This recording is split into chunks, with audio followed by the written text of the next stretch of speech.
ખેડાના નડિયાદમાં મેઘરાજાની ધમાકેદાર બેટિંગ જોવા મળી। નડિયાદમાં 5.5 ઇંચ કરતાં પણ વધારે વરસાદ ખાબકતા અનેક વિસ્તારમાં જળબંબાકારના દ્રશ્યો જોવા મળ્યા। નડિયાદ શહેરના પૂર્વ અને પશ્ચિમ વિસ્તારોને જોડતા તમામ ગરનાળા પાણીમાં ગરકાવ થઈ ગયા હતા। અત્યંત વ્યસ્ત રહેતા શ્રેયસ ખોડિયારમાઈ મંદિર તેમજ વૈશાલી ગરનાળું પાણીમાં ગરકાવ થતા વાહન ચાલકોને ભારે હાલાકીનો સામનો કરવો પડ્યો।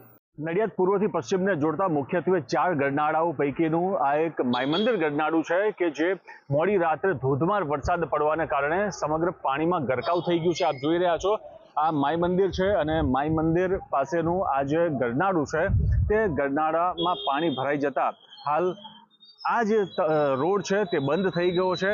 લોકોને લગભગ 3 થી 4 કિલોમીટર ફરીને જવું પડી રહ્યું છે। ત્યારે હાલ તમામ જે લોકો છે તે હાલાકીનો સામનો કરી રહ્યા છે।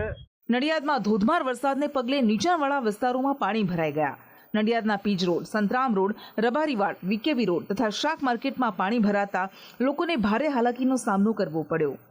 નડિયાદની સાથે મહેમદાવાદ, મહુધા, કઠલાલ, કપડવંજ અને માતરમાં પણ ભારે વરસાદ નોંધાયો હતો। ખેડા જિલ્લામાં ભારે વરસાદને પગલે ખાતરજ અને અમદાવાદને જોડતો રસ્તો ધોવાઈ ગયો હતો, તો બીજી તરફ નડિયાદના પશ્ચિમ વિસ્તારમાં રોડ પર 20 ફૂટ પહોળો અને 10 ફૂટ ઊંડો ભૂવો પડ્યો। અને હાલમાં આ જે જગ્યા છે ત્યાં આગળ વરસાદી પાણીની ચેનલ બાજુમાં જાય છે અને બાજુમાં ડ્રેનેજ નેટવર્ક પસાર થાય છે અને વધારે વરસાદના લીધે ક્યાંક ડ્રેનેજ નેટવર્કમાં ભંગાણ થવાના લીધે આ એક ભૂવો પડ્યો છે અને એની કામગીરી હાલ ચાલુ કરી દીધી છે।